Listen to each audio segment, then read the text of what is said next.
Assalamualaikum warahmatullahi wabarakatuh dan salam sejahtera para pelajar EPPA 2033. Berikut adalah merupakan penerangan bahagian kedua untuk kuliah 1 pengenalan bermula daripada slide 12 hinggalah slide 23. Okey, ciri-ciri maklumat perakanan pengurusan membawa maksud apabila seseorang akaunten pengurusan itu ingin membekalkan maklumat, contohnya dalam bentuk laporan kepada seseorang pengurus bagi tujuan pembuatan keputusan, beliau hendaklah memastikan bahawa maklumat-maklumat yang dipersembahkan itu mempunyai ciri-ciri tertentu. Okey, antaranya ialah relevan. Relevan ini bermaksud sesuatu data itu, contohnya data kos, haruslah bersifat masa depan. Maknanya sebagai contoh, sekiranya kita hendak mengisi minyak petrol. Okey. Jadi harga yang hendak kita bayar itu adalah merupakan harga semasa. Harga hari ini, harga yang bakal kita bayar. Bukan merupakan harga semalam, ataupun harga yang lepas. Okey, so dia mestilah bersifat masa depan. Yang kedua, ciri yang kedua, yang mesti ada untuk memastikan bahawa data itu relevan adalah dia hendaklah berbeza antara alternatif. Okey, apa alternatif yang kita ada kalau kita nak mengisi petrol? So contohnya mungkin pilihan sama ada Petronas ataupun Shell. Okey, jadi kalaulah harganya sama, harga Petronas, seliternya sama, untuk Shell juga sama, bermakna dia tidak berbeza antara alternatif. Sekiranya dia tidak berbeza antara alternatif, maka data itu adalah tidak relevan. So kalau data itu tidak relevan, nak buat macam mana? Jangan masukkan dalam laporan. Jangan masukkan dalam analisis. Okey, kenapa? Sebab kalau kita masukkan dalam analisis, maknanya sedangkan data itu tidak relevan, maknanya laporan kita tu akan dipenuhi dengan data-data yang tak perlu untuk kita menjadikan asas pembuatan keputusan. Jadi bermakna kalau pengurus itu melihat laporan tersebut, maka dia akan serabut, sebab penuh dengan data-data yang tidak relevan. Jadi dalam konteks kita yang kita cakapkan tadi tentang pengisian petrol, apakah yang lain yang relevan? Mungkin jarak, jarak antara rumah kita dengan stesen minyak tersebut. Sekiranya kita dapati bahawa jaraknya berbeza, Petronas mungkin lebih dekat daripada rumah kita, dan kita dapati bahawa kita memang hampir kehabisan minyak, maka dalam kes ini kita akan pilih Petronas, kerana kita dapati bahawa data berkaitan dengan jarak itu berbeza antara alternatif Shell ataupun Petronas. Tapi kalau Petronas dengan Shell tu kedudukannya, lokasinya adalah sebelah-sebelah, again it is not relevant. So kalau dia tidak relevan, maka tak perlulah kita senaraikan jarak itu sebagai perkara yang harus difikirkan, sama ada patut ataupun tidak pergi kepada Petronas ataupun Shell, kerana dia tidak relevan. So begitulah seterusnya. Okay, right. Apakah ciri yang seterusnya adalah boleh difahami? So ini agak jelas, maknanya kita kena pastikan bahawa bahasa yang kita gunakan, istilah yang kita gunakan adalah merupakan istilah yang umum, yang boleh difahami oleh mereka yang di luar bidang. So jangan kita gunakan bahasa-bahasa yang sukar untuk difahami. Jadi ia akan memudahkan lagi bila kita hendak menjelaskan laporan kita itu tadi dengan penggunaan bahasa yang boleh difahami, bahasa yang ringkas, dan mudah difahami. Okey, maklumat digunakan, maknanya bahasa itu boleh difahami, dan kita kena pastikan bahawa maklumat itu macam saya katakan tadilah relevan dan akan digunakan untuk membuat keputusan itu tadi. Okey, seterusnya kita ada tepat masa, tersedia untuk digunakan apabila perlu. So maknanya jangan kita sediakan sesuatu itu terlalu awal, ya, sebelum pembuatan keputusan. Sebab apabila kita lakukan demikian, data-data itu mungkin dah jadi outdated, ya. So maknanya dah tak relevan, ya, dah tak boleh diguna pakai, ya. Jadi itu satu perkara. Satu lagi ialah kita kena pastikan bahawa contohnya macam bila kita telah melakukan sesuatu dan kita nak tengok sama ada apa yang kita lakukan itu seperti apa yang dirancang ataupun tidak. Jadi kita nak membuat analisis perbandingan. Itu juga haruslah tepat masa. Maknanya kita kena buat secepat mungkin pula yang itu. Ya, sebab kalau kita terlalu lambat, ya, barulah kita buat analisis untuk melihat perbandingan di antara pelaksanaan dan juga perancangan itu tadi, maka kita akan dapati bahawa analisis yang kita buat tu dah terlalu lambat, tindakan pembetulan sudah tidak dapat dilakukan. Ya, so itu bermaksud tepat masa. Okey, boleh dibandingkan.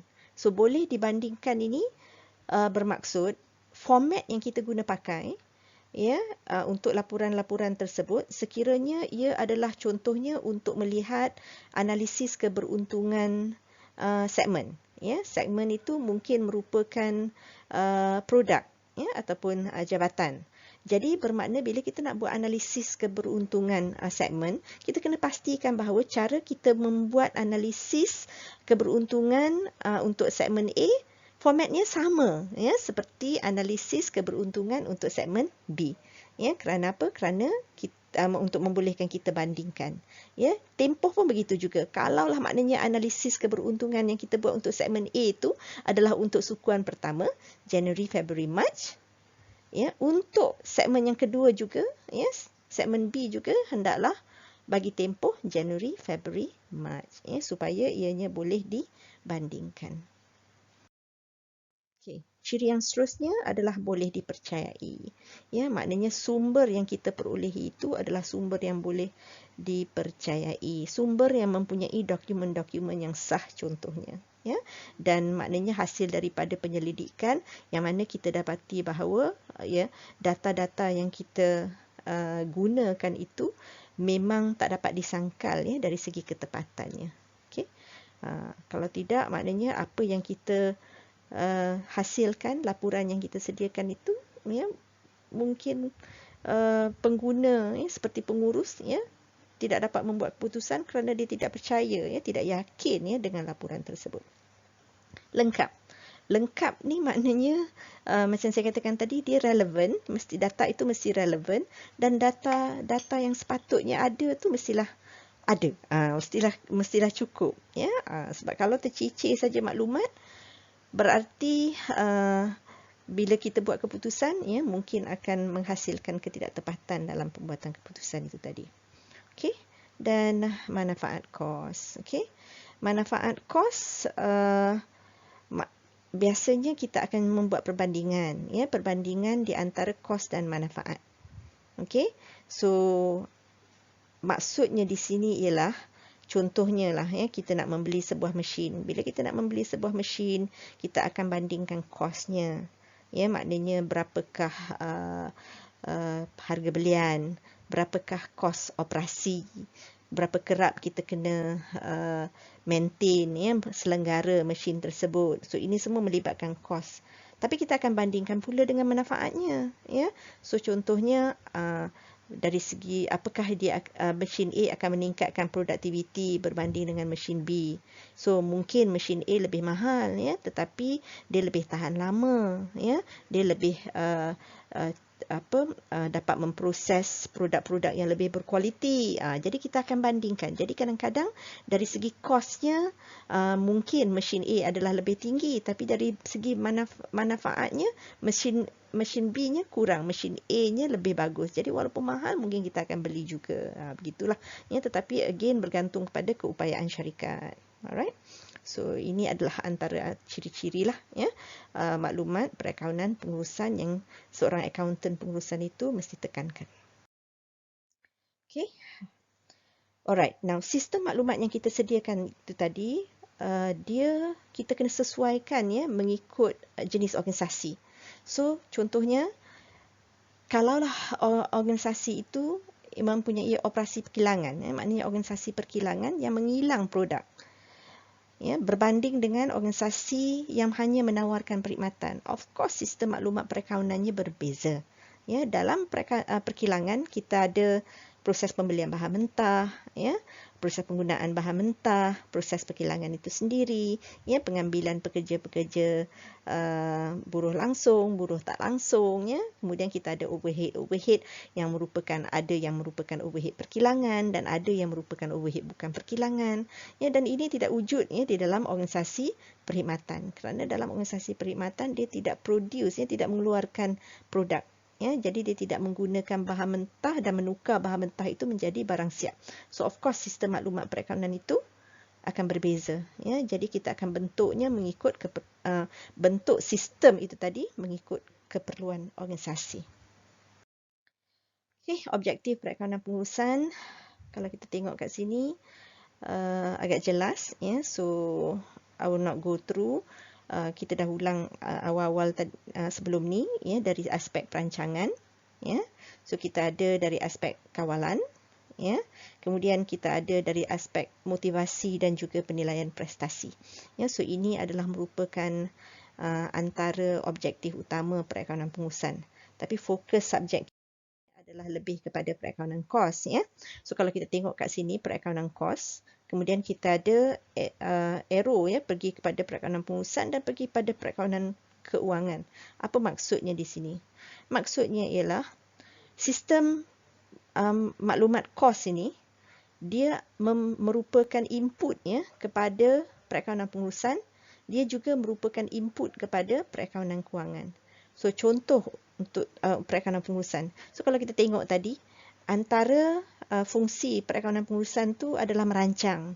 So dalam perancangan mungkin dia akan merancang berapakah unit yang hendak dijual, berapakah harga jualan, ya, untuk produk-produk yang hendak dijual ini tadi. So berapakah harga jualan itu, ya, adalah tertakluk kepada berapakah kos yang akan dilibatkan, ya.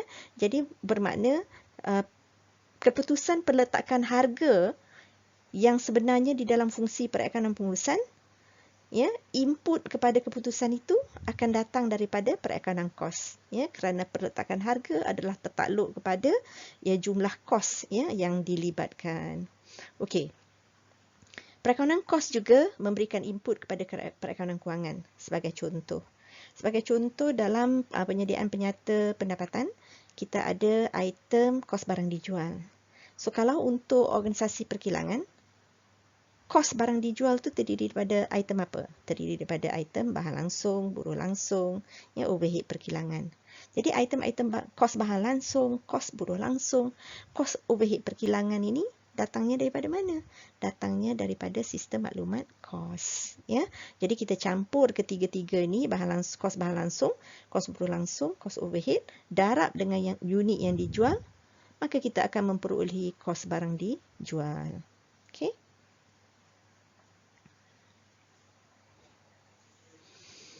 Alright. Okey. Dan di sini kita perincikan lagi objektif perakaunan kos. Seperti yang saya cakap tadilah, ya, penentuan kos pengeluaran, ya, untuk organisasi perkilangan, ya, kos produk, kos bahan langsung, buruh langsung dan juga overhead perkilangan. Okey, so di sini kita juga dapati bahawa objektif perakaunan kos adalah untuk tujuan perancangan dan kawalan juga, ya, kerana inputnya datang daripada perakaunan kos. Contohnya kita membandingkan kos dan manfaat. So of course, ya, perbandingan kos ini tadi datangnya daripada mana? Datangnya daripada sistem maklumat kos. Membandingkan prestasi sebenar dan dirancang. Prestasi sebenar definitely akan melibatkan item-item belanja juga. So item-item belanja ini again, ya, daripada sistem maklumat kos. Okey. Alright. Yang ketiganya adalah pembuatan keputusan. So samalah, ya. Maknanya dalam pembuatan keputusan kita akan membuat analisis. Contohnya macam saya bagi contoh, ya, kita nak buat keputusan sama ada nak membeli Petronas daripada Petronas ataupun daripada Shell. So itu juga adalah merupakan data-data yang mana kita akan memerlukan data-data daripada sistem maklumat kos. Alright. Okey, ini adalah merupakan subtopik terakhir untuk kuliah 1 pengenalan ini tadi, ya. So I just go through a little bit on perkembangan terkini perakaunan kos. Ya, salah satunya adalah berorientasikan pelanggan, ya. So kita dapati bahawa penekanan kos ini tadi, so kita tidak boleh orang kata hanya menekankan kepada kos yang ditanggung oleh syarikat, tapi at the same time kita juga harus peka ya tentang kos yang bakal ditanggung oleh pengguna.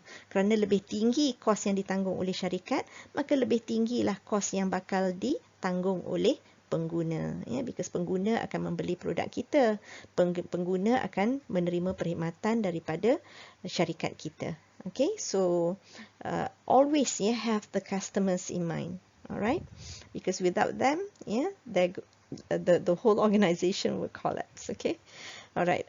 Tumpuan kepada aktiviti bernilai tambah. So maksudnya ialah semua aktiviti-aktiviti yang dijalankan itu haruslah memberikan nilai kepada pengguna. Sebab apa? Lagi banyak aktiviti yang kita jalankan, maka lagi tinggi penggunaan sumber. Lagi tinggi penggunaan sumber berarti lagi banyaklah kos yang perlu kita libatkan. Okay? Alright. Okay. Seterusnya adalah pengurusan kualiti menyeluruh. Pengurusan kualiti menyeluruh ni merupakan aspek penekanan kualiti secara holistik. Ya, maknanya bukan sahaja kepada fungsi pengeluaran produk, tetapi juga kepada setiap division ya ataupun setiap jabatan dalam organisasi itu tadi. Maknanya dia merupakan satu falsafah, ya, satu falsafah di mana setiap fungsi dalam organisasi itu hendaklah menekankan aspek kualiti. Okey. So aspek kualiti ni maknanya kita menekankan pada aspek okey, hari ni kita dah buat the best, besok we can do better. Ya. So walaupun kita rasa the best of today, but it's not the best of tomorrow. So tomorrow we should be doing something better. Ya, itu maksudnya peningkatan berterusan. Ya. And then of course dari segi pembaziran, ya, ini juga adalah merupakan aspek kualiti sebab contohnya apabila kita menghasilkan barangan yang tidak menepati spesifikasi, maknanya kita tak reach tahap kualiti yang diinginkan, berarti produk itu dianggap rosak, sebab dia tidak menepati spesifikasi. Jadi kita terpaksa remove daripada jualan unit yang boleh dijual, dan ini adalah merupakan satu pembaziran.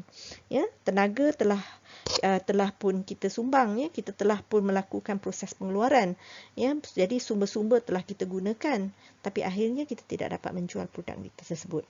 Malah ada situasi di mana kita terpaksa melupuskan pula produk tersebut, dengan cara sama ada membakarnya, ataupun kita terpaksa menjual murah-murah.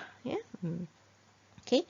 Dan dalam aspek pengurusan kos kualiti, kita juga harus peka tentang kos kualiti. Kos kualiti ni bermaksud apabila kita mengabaikan kualiti, kita akan melibatkan kos juga. Contohnya sisa itu tadi, produk-produk yang tidak sempurna itu tadi, itu semua adalah merupakan kos kerana kita tidak conform kepada kualiti. Okay. Dan kalaulah kita melakukan aktiviti-aktiviti yang akan meningkatkan kualiti, itu juga akan melibatkan kos. Jadi bermakna satu titik keseimbangan mesti cuba kita capai untuk memastikan bahawa kita tidak terlalu menghabiskan sumber keuangan untuk meningkatkan kualiti, dan pada masa yang sama kita juga jangan sampai ke tahap di mana kita mengabaikan kualiti, dan akhirnya kita terpaksa menanggung kos pembaziran. So jadi keseimbangan tu kita kena tengoklah. Dan topik ini sebenarnya kita akan zoom into detail in a more advanced subject, which is seminar perakaunan pengurusan. So in the meantime kita just introduce sebagai pengenalan, but it's not really covered in our course, but it's good to know for now. Okey, seterusnya kita ada perkembangan terkini perakaunan kos dari aspek pemasaran sebagai elemen persaingan. So we are talking about maksudnya di sini ialah kita terpaksa bersaing ya dengan kompetitor dari segi masa. Contohnya kalau kita lambat menghasilkan sesuatu produk baru, we will lose out. Ya, maknanya being a pioneer ya is crucial. Ya, so kalau kita merupakan perintis ya kepada pengeluaran sesuatu produk, then kita boleh capture the market first. Ya, so kita boleh gain ya, maknanya mendapat kepercayaan pengguna lebih awal ya berbanding dengan kompetitor kita. Ya, dan sekalipun kita telah berupaya untuk mengeluarkan produk itu awal, maknanya being the first ya to introduce a particular product, okay, but pada masa yang sama kita kena pastikan bahawa kita melakukan aktiviti-aktiviti penambahbaikan berterusan. Sebab you must understand, bila kita dah launch satu-satu produk baru, kalau kita biarkan begitu saja, kita akan dapati bahawa definitely akan ada kompetitor masuk ya untuk bersaing dengan kita. So kalau kita dah pun kata selesa dengan produk sedia ada, sedangkan kompetitor kita berusaha untuk upgrade ya produk tersebut, then walaupun kita pioneer sebelum ini, we will still lose out. Yeah, so itu kena be careful. Alright. Okay, then we have perkembangan teknologi maklumat. So dengan teknologi maklumat, information technology, okay, so ini juga akan membantu ya mengubah cara kita membekalkan maklumat perakaunan kos itu tadi. So kita dapati bahawa dengan computerized system, kita integrate komputer dengan mesin-mesin dalam persekitaran kilang itu tadi. So contohnya bila kita masukkan bahan mentah dalam proses perkilangan, okay, program ya akan dapat capture ya dari segi berat, dari segi mungkin kuantiti beratnya ya, dan juga dari segi kualiti materialnya, dan juga dari segi harga ya, maknanya harga belian bahan mentah ya. So itu semua boleh capture. So the moment ya those material passes through the production process, we are already able to capture the cost incurred. Ya, jadi bermakna bila kita keadaan begitu berlaku, laporan dari segi kos sebenar yang telah dilibatkan dapat dihasilkan dengan secepatnya. Ya, jadi ini akan membantulah ya proses perancangan dan pembuatan keputusan ya untuk masa akan datang. Okay, so CIM is Computer Integrated Manufacturing, yeah, the one that I mentioned earlier, and of course it is a real-time information, yeah.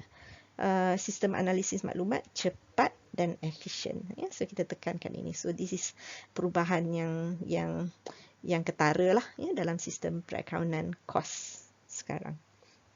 Okay, and then we have perkembangan dalam persekitaran perkilangan itu sendiri. This is part of it, yeah, CIM, Computer Integrated Manufacturing, yeah, whereby the computer is integrated to the machines. And then kita ada juga CAD/CAM, yeah. CAD/CAM is Computer Aided Design. CAM adalah Computer Aided Manufacturing. Okay. Satu contoh yang saya boleh berikan ialah contohnya bila kita buat design ya untuk jahit ukiran bunga ya. So kita dah buat design tu dalam komputer, kemudian kita akan attach kepada what you call mesin jahit itu tadi ya. Kita dah buat design dan kita attach pada mesin jahit, dan mesin jahit tu akan follow lah ya design yang kita dah buat awal tu and print it out ataupun jahit ya seperti mana design yang kita kehendaki ya. So that is actually an example of CAD/CAM lah. The design is integrated to the machines, and then we have computer aided engineering, robotics ya, high technology lah ya, penggunaan robotics ya, otomasi sebagainya.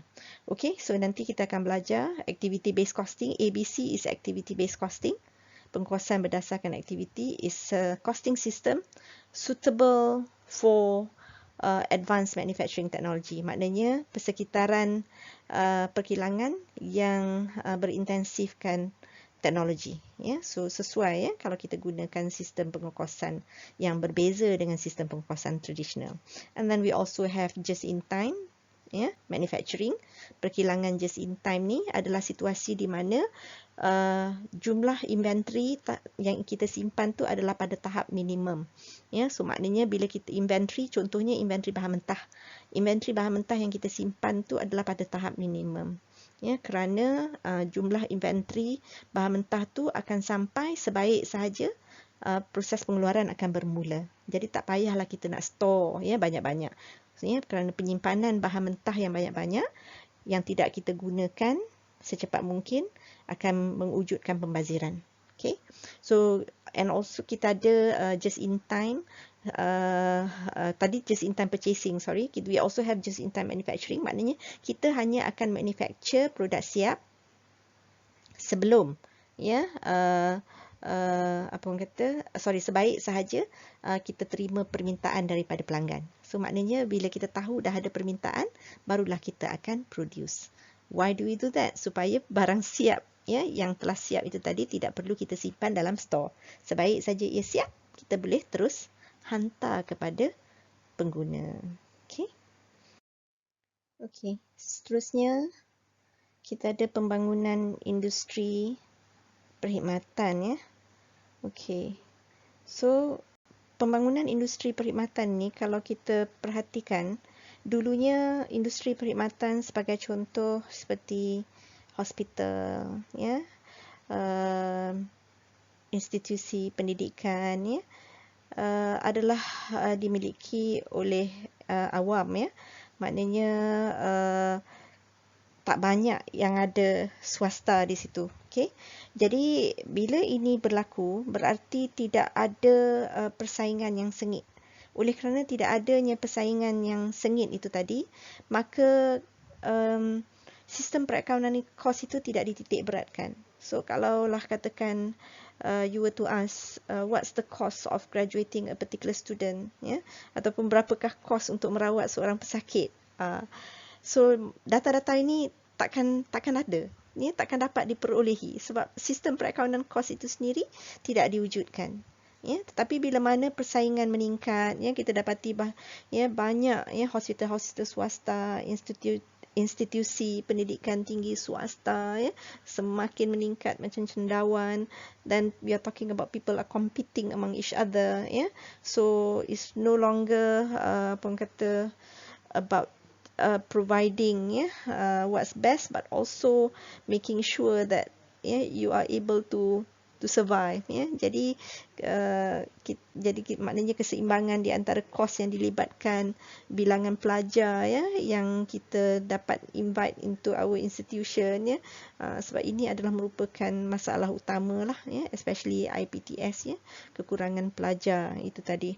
Okay, so jadi item cost ya, maklumat kos tu penting ya, contohnya untuk tahu titik pulang modal ya, berapa pelajar yang harus kita ambil untuk memastikan kita pulang modal ya, berapa pesakit yang harus kita rawat ya, untuk hospital tu mencapai titik keseimbangan ya, supaya kita boleh buat projection ya, supaya kita boleh increase kita punya capacity ya, dan sebagainya. So therefore ya, keperluan perakaunan kos tu sudah semakin meningkat ya dalam industri perkhidmatan. So sama juga macam industri penerbangan dan sebagainya ya. So dulu kita cuma ada MAS ya, but now you have more and more ya companies competing among each other. So again we are talking about we need ya data cost ya untuk compare ya and understand our situation ya, sama ada kita mampu ataupun tidak mampu ya. Sama juga ya dengan industri post dan sebagainya ya, courier system. Okay, right. Dan ini adalah yang akhir sekali, which is dari segi persaingan. So we are talking about globalization ya, sebab dengan adanya internet ya, dengan adanya sistem pengangkutan yang baik ya, so kita dapati bahawa ya tahap competition itu tadi ya semakin sengit ya. So bermakna, dan maklumat itu sendiri mudah tersebar ya, especially dengan internet. Maknanya everybody like knows ya what is going on ya. in other companies. So therefore, this sharing of information, ya, sama ada secara legal ataupun secara tidak legal, ya, akan menyebabkan kita sepatutnya ada, ya, satu sistem penganggaran kos yang baik, ya, supaya kita dapat membuat keputusan, ya. Contohnya macam kita tengok kat sini, ya, dari segi kawalan kos, ya, peningkatan produktiviti, penaksiran untung. Because antara semua-semua ni, kalau kita tengok, ini adalah merupakan yang kita boleh kawal. Tapi kalau macam jumlah yang kita boleh jual, ya, sukar untuk kita kawal sebab dia tertakluk kepada pelanggan itu sendiri, ya. Sama juga dengan harga jualan, ya. Kadang-kadang kita dapati bahawa we are not in control, in the price setting, ya, especially bila mana you're talking about a perfect competition, ya, sebab harganya telah ditentukan. Okay, tapi walaupun it's not perfect competition, even then, sometimes we have substitute product, ya, produk yang lebih kurang sama. For instance, a monopolistic situation, ya, monopolistic market. So dalam monopolistic market ni, contohnya macam burger, ya. Burger, semua orang jual burger tapi burgernya tak sama. Dia seolah-olah macam monopoli, ya. Jadi harga tu memainkan peranan, ya. Harga tu mesti dipadankan dengan kualiti. Alright. So again lah, ya, you're talking about keputusan tu hendaklah tertakluk kepada data-data kos. Okay. So sampai di sini saja kuliah berkaitan dengan kuliah 1 pengenalan ni, bukan introduction sahaja.